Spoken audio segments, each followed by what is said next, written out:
भाग दौड़ और बिजी लाइफस्टाइल में लोगों में ब्लड प्रेशर और डायबिटीज होना बहुत कॉमन हो गया है। और डायबिटिक पेशेंट में डायबिटिक फूड। तो आज डायबिटिक फूड के बारे में विस्तृत जानकारी देने के लिए हमारे साथ है doctor Rajesh Sinha sir. Good morning sir. Good morning. Sir हमारे NHMMI हॉस्पिटल के सीनियर लेप्रोस्कोपिक और जनरल सर्जन हैं। तो sir thank you for coming. Sir सबसे पहले बताइए कि what is diabetic food, diabetic food किसे कहते हैं और ये किन में सबसे ज़्यादा होता है? हाँ, डायबिटिक फूड जैसा कि नाम से ही इंडिकेट हो रहा है कि ये डायबिटीज़ जिनको है उनको ये प्रॉब्लम होती है। जी। तो ये आमतौर पे जिनको ज़्यादा सीवियर डायबिटिक हैं, बहुत लॉन्ग स्टैंडिंग डायबिटिक हैं और वो अपनी डायबिटीज़ कंट्रोल नहीं करे हैं और अपने बाकी चीज़ों का, अपने हेल्थ का और अपने पैरों का केयर नहीं किया, उनको ये ज़्यादा होता है। मतलब मुख्य कारणों में डायबिटिक ही है और हाँ, डायबिटिक के अलावा कुछ चूंकि ये डायबिटिक पेशेंट्स में होते हैं और डायबिटीज़ की वजह से होता है, मुख्य कारण डायबिटीज़ है, तो इसीलिए इसको डायबिटिक फूड कहते हैं। जी। और जो इनका मेन जो पैथोजेनेसिस है, मतलब किस वजह से होता है, उसमें देखा गया है कि जो लॉन्ग स्टैंडिंग डायबिटीज है उनमें होता है। वो इसलिए कि लॉन्ग स्टैंडिंग डायबिटिक पेशेंट्स में उनकी जो नर्व्स होती हैं, नसें होती हैं, वो खराब होने लग जाती हैं और कुछ सालों के बाद 15-20 सालों तक अगर डायबिटीज़ किसी को है तो वो नर्व्स खराब हो जाती हैं, जिसको हम लोग डायबिटिक न्यूरोपैथी बोलते हैं। दूसरा जो प्रॉब्लम होती है उसी तरीके से जो उनकी ब्लड वेसल्स हैं, पेरिफेरल ब्लड वेसल्स हैं जिससे खून का दौरा होता है जी। वो भी खराब हो जाता है, ब्लड फ्लो कम हो जाता है जी। जिसको हम लोग पेरिफेरल वैस्कुलर डिजीज बोलते हैं जी। और चूंकि डायबिटीज में होता है तो डायबिटिक एंजियोपैथी बोलते हैं। और थर्ड जो रीजन रहता है वो रहता है इन्फेक्शन। चूंकि जो शुगर अगर बॉडी में ज़्यादा रहता है तो वो इन्फेक्शंस को बढ़ाता है और फिर इन्फेक्शन शुगर को भी बढ़ाता है, ब्लड शुगर लेवल को भी बढ़ाता है। मतलब दोनों एक साथ चलते रहते हैं, that becomes a vicious cycle. So इस साइकिल को तोड़ना जरूरी होता है कई बार। तो ये 3 मुख्य कारण होते हैं, पैथोजेनेसिस है, जो डायबिटिक फूड के होने के वजह बनते हैं। सर तो इसकी कुछ अर्ली साइंस है? हाँ, अर्ली साइंस है क्योंकि वो जरूरी है अर्ली साइंस जानना पेशेंट्स के लिए, क्योंकि इसको प्रिवेंशन करना ज़्यादा जरूरी होता है। प्रिवेंशन करना ज़्यादा जरूरी होता है क्योंकि इसको ठीक करना थोड़ा बहुत ही मुश्किल होता है। जी सर। क्योंकि इसमें प्रॉब्लम यही होती है कि जब डायबिटिक न्यूरोपैथी होती है तो पेशेंट्स को कोई सेंसेशन नहीं रहता। जी। तो जब सेंसेशन नहीं रहता तो उसको पेन नहीं होता है, तो उसके फुट में कुछ भी प्रॉब्लम होती है, जैसे चोट लग गई, ट्रॉमा लग गया, कोई टेम्परेचर, हॉट वाटर गिर गया, कोल्ड, तो उसको सेंसेशन नहीं रहती है। उसके फुट में कुछ हो रहा है तो उसको पता ही नहीं पड़ता। पता तब पड़ता है जब वो काफ़ी एडवांस स्टेज में पहुंच जाता है, जब उसमें इन्फेक्शन हो जाती है, पस बन जाती है, तो पता पड़ता है। और ब्लड फ्लो नहीं होता है तो हीलिंग नहीं होती है।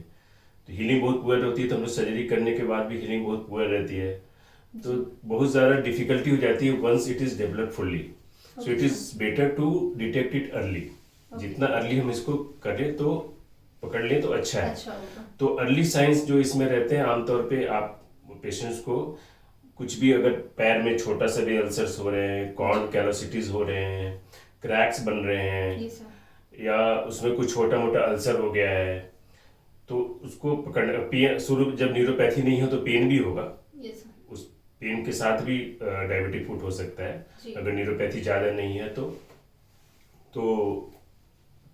तो भी ये हो सकता है। पेन मतलब रहेगा, ऐसा नहीं कि पेन हमेशा नहीं रहेगा, ऐसा जरूरी नहीं है।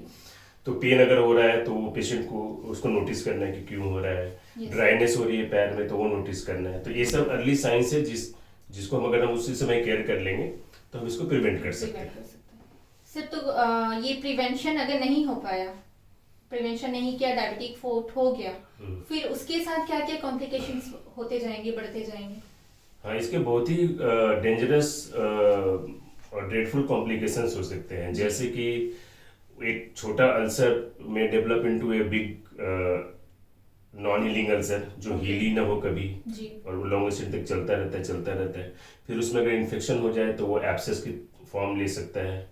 वो जो एब्सेस है या वो जो उसमें पस बन रही है, वो पैरों में जो बहुत सारे मसल्स के और टेंडन्स के लेयर्स रहते हैं उसके थ्रू एक्सटेंड कर सकता है यस सर। ठीक है, वो बोन तक जाके बोन को डिस्ट्रॉय कर सकते हैं, जिसको हम ऑस्टियोमाइलाइटिस कह सकते हैं। जी।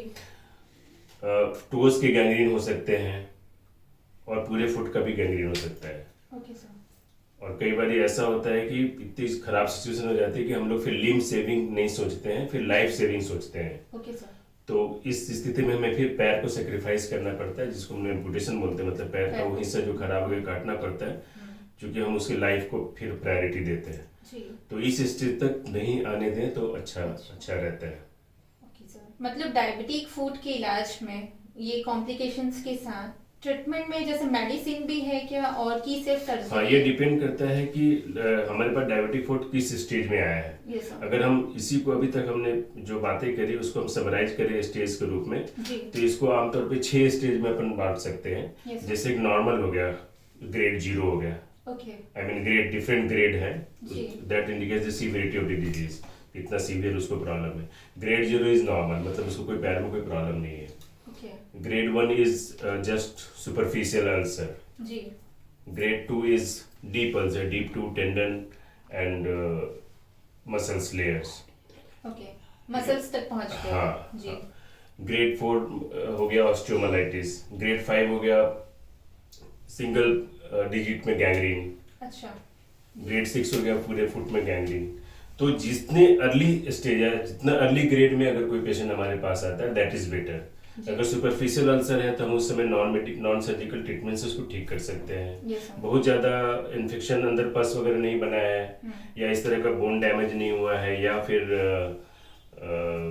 गैंग्रीन नहीं हुआ है, तो उस सब स्टेज में हम लोग नॉन मेडिकल ट्रीटमेंट से ठीक कर सकते हैं, जिसमें रेगुलर ड्रेसिंग्स हैं, वुंड केयर है, एंटीबायोटिक्स हैं, उसको प्रेशर्स अवॉइड करने के लिए पेशेंट्स को बताते हैं, या कुछ मेथड्स हैं जिससे हम प्रेशर है, स्पेशल फूड्स वियर्स है जिससे कि हम प्रेशर उस जगह पे अवॉइड कर सकते हैं ताकि उसका हीलिंग इम्प्रूव हो।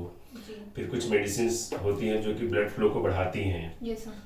पेरिफेरल वेसल्स में जो ब्लड फ्लो होते हैं, जो स्लो हो चुका होता है वेस्कुलर नैरो होने की वजह से, उसको हम बढ़ा सकते हैं। तो ये सब हम अर्ली स्टेज में कर सकते हैं, बट बियॉन्ड दैट सर्जरी की रिक्वायरमेंट पड़ती है। जी। अब सर, जैसे जिनको सर्जरीज की रिक्वायरमेंट है, तो उस सर्जरी को करने के लिए हमें मतलब कितने रिस्क रहता है, क्या क्या रिस्क हम बताते हैं या हो सकता है? सर्जरी, अब जहाँ तक सर्जिकल ट्रीटमेंट की बात है, तो सर्जरी में भी जैसे कभी किसी को छोटा एब्सेस है, कम पस है, तो एक छोटा माइनर सर्जरी से दैट कैन बी ट्रीटेड। जी। उसको छोटा इंसिजन देते हैं, उसको पस को ड्रेन करते हैं, फिर रेगुलर ड्रेसिंग से वो हील हो सकता है। बहुत सारे केसेस में अगर ज़्यादा डैमेज नहीं है, पेशेंट की डायबिटीज कंट्रोल करना है, पेशेंट की अगर बहुत लॉन्ग हिस्ट्री नहीं है, तो वो छोटे माइनर सर्जरी से भी ठीक हो सकता है। जी। फिर बड़ी सर्जरी करनी पड़ सकती है, जिसमें कि मेजर डिब्राइडमेंट, मतलब जो जितना हिस्सा उसका खराब हो गया है, जो मसल्स हैं, टेंडन्स हैं, बोन्स हैं, उसको निकाल देते हैं। जी। तो एक मेजर ट्रीटमेंट हो गया। बट सबसे खराब सिचुएशन तब होती है जबकि उसको इतना ज़्यादा प्रॉब्लम हो जाए, इतना ज़्यादा गैंग्रीनस चेंजेस हो जाए, या इतना ज़्यादा इन्फेक्शन हो जाए, केवल गैंग्रीन की वजह से ही नहीं पैर को काटना पड़ सकता है, इसलिए भी काटना पड़ सकता है कि उसके पैर में इतना ज़्यादा इन्फेक्शन हो गया है कि वो इन्फेक्शन बॉडी के दूसरे ऑर्गन्स को भी वो अफेक्ट कर रहा है, जिसको हम लोग सेप्सिस या सेप्टिसिमिया बोलते हैं।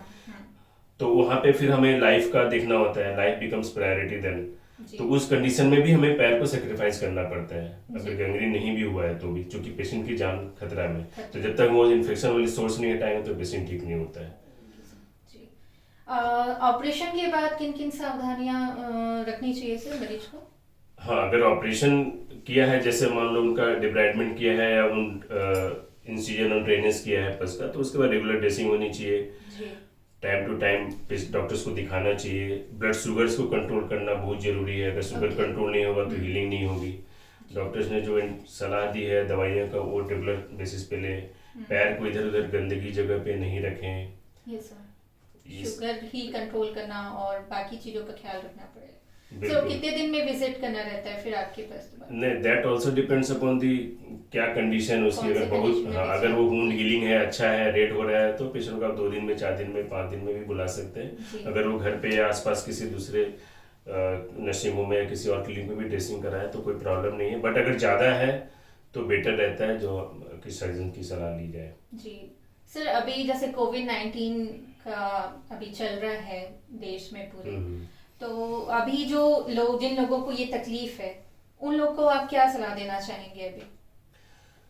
अब कोविड-19 तो है, सब लोग को ये प्रॉब्लम हो रही है जी और लेकिन अब जिनको कोई प्रॉब्लम है उनका इलाज तो करना ही पड़ेगा। ये सब कोविड के चक्कर में दूसरी बीमारियों का इलाज नहीं करें ऐसा तो हो नहीं सकता। जी तो हम लोग अब नॉर्मल मोड में धीरे धीरे हम लोग आ रहे हैं, बाकी अस्पताल भी आ रहे हैं जी और हम लोग जितनी प्रिकॉशंस जो जरूरी हैं as per the requirement as per the government protocols जी we are all taking that.